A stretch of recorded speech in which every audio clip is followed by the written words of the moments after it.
Beijing says they don't need America. No problem, they shout from the stage. We will fight to the end. We will not back down. But behind the noise, the cracks are spreading fast. Factories are shutting down. Exports are collapsing. Millions of workers are losing their jobs. And while China keeps talking tough on TV, the world is quietly walking away. Apple is moving to India. Nike is shifting to Vietnam. Mexico is booming as American companies reroute their supply chains. The US isn't firing missiles. It doesn't have to, because the real weapon here is choice. And the choice is simple. Why deal with China's arrogance when the world has options? Today, we break down how Beijing's hardline stance, the bluff, the pride, the denial, is not strength. It's self-destruction. The line from Beijing is always the same. We are not afraid. The West needs us more than we need them. It sounds strong. It sounds proud. It sounds like leadership. But on the ground, the world is already moving on. It started with whispers. A few companies talking about supply chain diversification. A few factories exploring backup options. Quiet shifts, cautious moves. But then the tariffs came. Trump didn't just hit Chinese exports with 145% tariffs. He shattered the illusion of dependence. And now, the exit doors are wide open, and everyone is rushing through them. Apple is building in India. Foxconn is expanding in Vietnam. Samsung has already pulled out most of its Chinese manufacturing. Nike, Adidas, Panasonic, Dell, they're all shifting supply chains. Fast. This isn't just a strategy shift. It's a vote of no confidence. Because global companies don't just follow the lowest cost anymore. They follow certainty, reliability, strategic safety. And right now, China offers none of that. Factories in Guangdong are shutting down. SMEs across Zhejiang are defaulting. Export orders are drying up. Container traffic to the US is down over 60% since the new tariffs hit. Ports are idle. Shipping lines are canceling routes.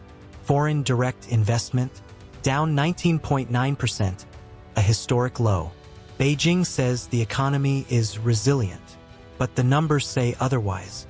A government cannot claim strength while its industrial base is bleeding out. And foreign partners are noticing, because it's not just about tariffs. It's about the way Beijing is reacting. They're not adjusting. They're not compromising. They're not opening up to restore confidence.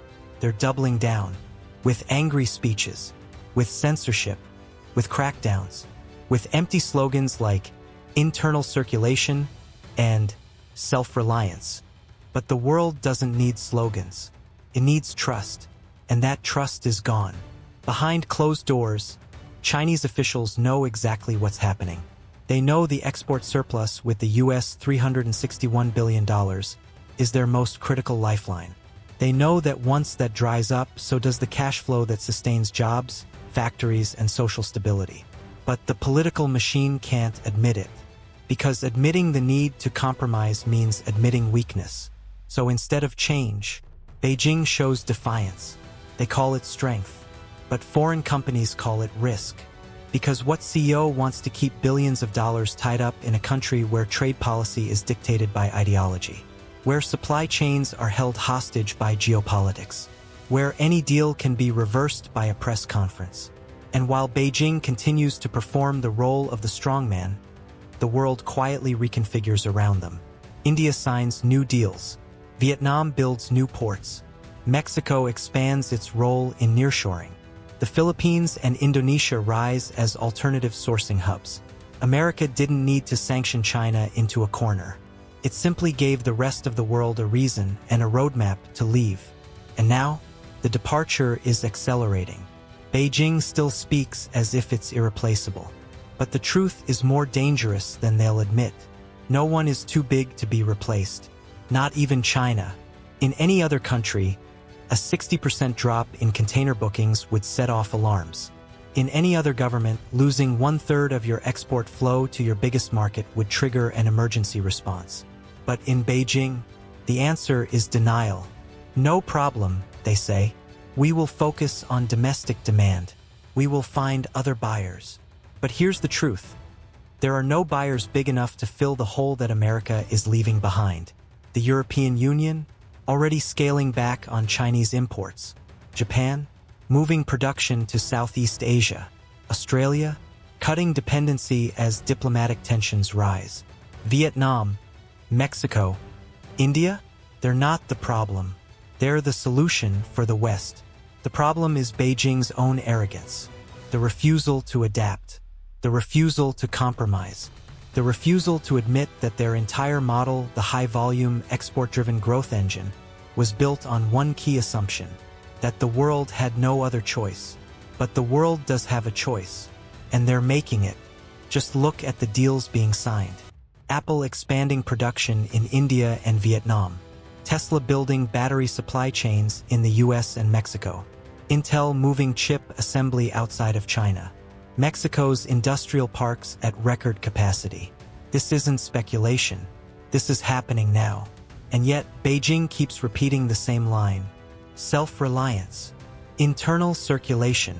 We will endure. Endure what exactly? Endure the loss of 20% of your export economy? Endure the bankruptcy of small and medium manufacturers across your coastal provinces? Endure millions of workers unemployed, with nowhere to go? The leadership calls it resilience. But anyone who has worked in business knows that resilience without flexibility is just stubbornness. Beijing isn't showing strength. They're showing how trapped they really are, because their industrial base is locked in place. Their factories are designed for scale, not agility. The equipment, the supply contracts, the logistics infrastructure, all optimized for selling into the American market. You don't just flip that switch and find new customers overnight. It took Vietnam 20 years of steady growth and trade agreements to become a serious export hub. It took India years of infrastructure investment and political reforms to attract the manufacturing exodus from China. China thought it could control the game with scale alone. But now they're learning the hard way. Scale without trust is worthless. And while Beijing puts on a show of defiance, global capital is quietly voting with its feet. Foreign direct investment into China didn't drop by 19.9% by accident. It dropped because the world is reading the signals. No one wants to be trapped inside a system that punishes flexibility, censors bad news, and clings to failed strategies. No one wants to bet on pride over pragmatism. And as Trump's tariffs close the door on the easy path, the world isn't waiting for Beijing to change. They're building the future without China, because business doesn't wait for politics to catch up. And while Beijing insists on playing the strongman, the only thing they're really strong at right now is losing partners. The slogans sound strong. Self-reliance, resilience, internal circulation. But these words don't pay the bills. They don't keep the lights on. They don't fill the order books. And inside the factory zones of China, the cracks are no longer just rumors. They're reality. In Guangdong, a small electronics plant lays off half its staff with zero notice. In Zhejiang, a packaging company shutters its doors overnight, leaving suppliers unpaid and workers stranded. In Ningbo, freight forwarders quietly admit, the orders are gone, the ships aren't coming. This is the real price of Beijing's arrogance. The refusal to compromise, the refusal to adapt, the refusal to admit that the world is moving on. And it's the workers, not the leadership, who are left to pay. Truck drivers waiting outside idle warehouses, hoping for a last-minute shipment. Factory dormitories half empty as laid-off workers pack their bags and head back to the countryside. Young graduates with shiny degrees standing in line for basic gig work, food delivery, warehouse day labor, ride-hailing apps. This is the ground truth. And no amount of growth target spin can cover it up. The government still insists on reporting GDP growth at 5.4%. But tax revenue tells a different story, down 5.3% in the same period. If business is booming, why is the government collecting less? The numbers don't match, because the numbers are fake. And inside the factories, no one believes the headlines anyway. They believe what they see. Empty order books, stopped production lines, back pay owed and no sign of when or if it will ever come. A logistics manager in Shenzhen leaked to foreign media last month. 4 of my 5 biggest clients cut their orders by 50%. One canceled entirely. I don't think they're coming back. This isn't temporary. This isn't a short-term challenge. This is structural collapse. And while Beijing lectures the world about strategic patience, the real world keeps moving without them. Vietnam's exports to the US climbing 25%. Mexico's manufacturing parks hitting record capacity. India quietly locking down new long-term contracts with Western brands. These are not accidents. These are decisions. And they are decisions being made because no one wants to gamble on a partner that refuses to face reality. The factories know it. The suppliers know it. The freight companies know it. The workers feel it every day. But the leadership, still shouting, still playing the same song. Stand strong. No compromise. We will endure. But how long can they endure when the foundation is already crumbling beneath them? The middle class is watching their home values drop. Real estate prices in Tier 1 cities like Shanghai and Beijing are down more than 20%. Construction sites frozen. Prepaid apartments unfinished. Family savings tied up in concrete ghosts. The unemployment lines are getting longer. The labor market is shrinking. Youth unemployment hitting record highs. And inside the industrial zones, the so-called engine room of China's rise, the machines are going silent. One factory worker in Dongguan was quoted anonymously saying, "They tell us to believe in the system, but the system isn't feeding my family." This is the quiet breaking point that Beijing cannot see or refuses to see. Because when millions of people lose their jobs, when millions more watch their savings evaporate, when the promises of growth collapse into unpaid wages and unfinished homes, the slogans stop working. And the lie becomes too big to hide. The CCP can censor news reports. They can block social media posts. They can flood the internet with propaganda. But they can't force the factories to keep running without orders. They can't make the ship sail when the bookings are gone. They can't rebuild trust by shouting louder. The exodus of global business isn't waiting for a press release. It's already happening. And the people caught in the middle, the workers, the suppliers, the small business owners, are the ones paying the price for Beijing's pride. Because in the end, the tariffs didn't collapse China's economy. Beijing's own arrogance did. Pride makes headlines, but pride doesn't put food on the table. And right now, across the industrial zones of China, millions of workers are learning the hard way what happens when leadership chooses ego over reality. The factories are shutting down. The work is gone, but the debts remain. The landlord doesn't care about tariffs. The power company doesn't accept propaganda as payment. The suppliers still expect their invoices to be paid. And when the work dries up, the system falls apart. In Shenzhen, truck drivers now wait days instead of hours for shipments that never come. In Dongguan, migrant workers pack their belongings into plastic suitcases and catch the next train back to the countryside. The dreams of steady factory jobs, stable incomes, and a better life are fading fast. And the frustration is building, because these workers are not hearing the truth. They're hearing Beijing's tough talk. They're hearing the slogans: self-reliance, resilience, no compromise. But what they're seeing is failure. Failure to provide work. Failure to protect wages. Failure to keep the economy moving. And that failure is personal. It means telling your family there's no paycheck this month. It means watching your child's tuition go unpaid. It means eating one meal a day to stretch what little cash is left. Inside the dormitories, the anger grows. In WeChat groups, rumors spread faster than the censors can delete them. This factory shut down. That company skipped out on payroll. This boss disappeared in the night. The protests start small. A handful of workers standing outside the gate of a shuttered plant, holding signs, "Pay us what you owe." But the anger doesn't stay small. In Zhejiang, a crowd of laid-off employees blocked the entrance to a local labor bureau, demanding action. Police pushed them back. Videos leaked. Screenshots spread. The message is out. The system isn't working. And the workers aren't buying the excuses anymore.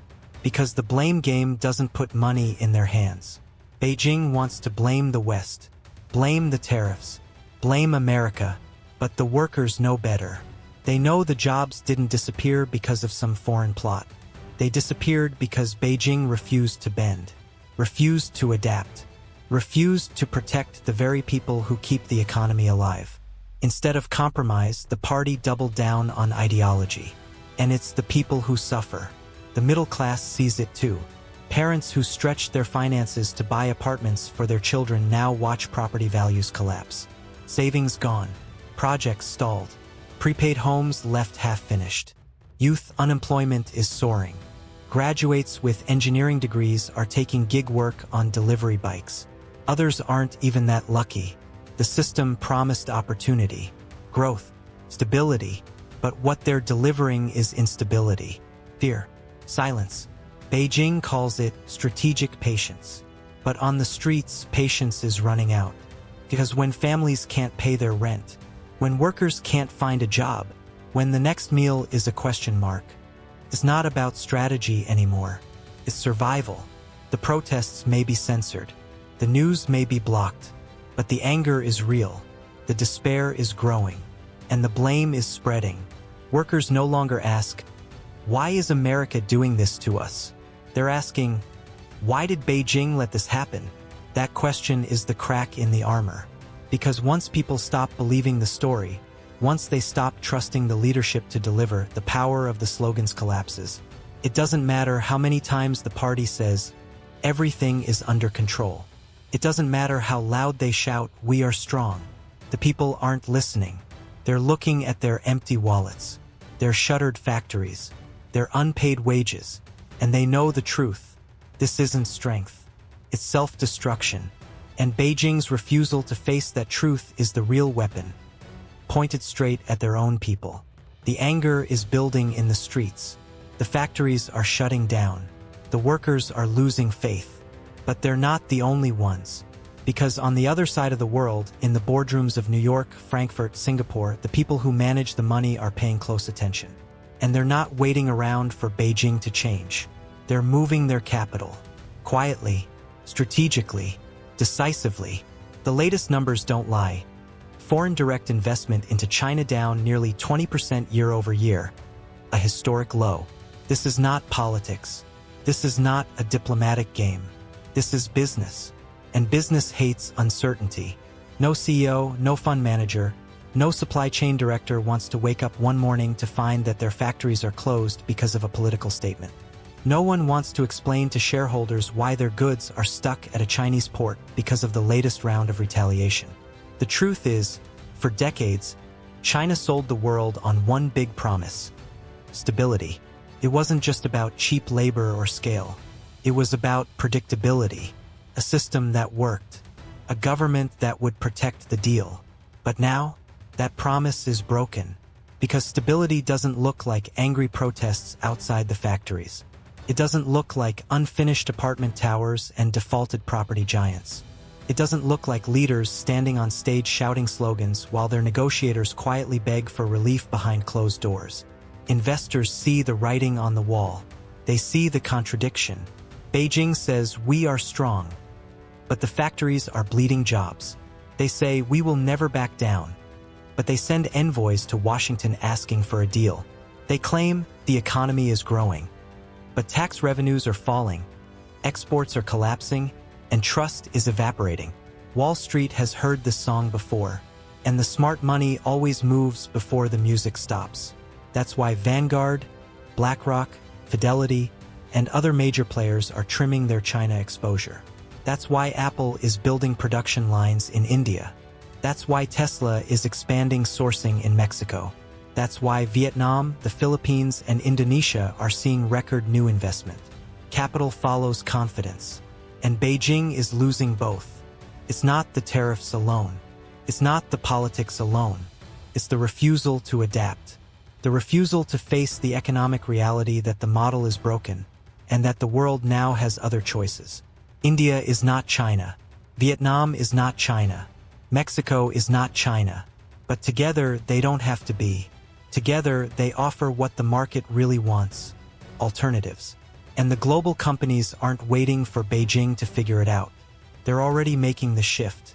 One sourcing executive for a major European brand told Reuters off the record, "We can't gamble on China anymore. Not when the risks keep climbing and the leadership refuses to blink."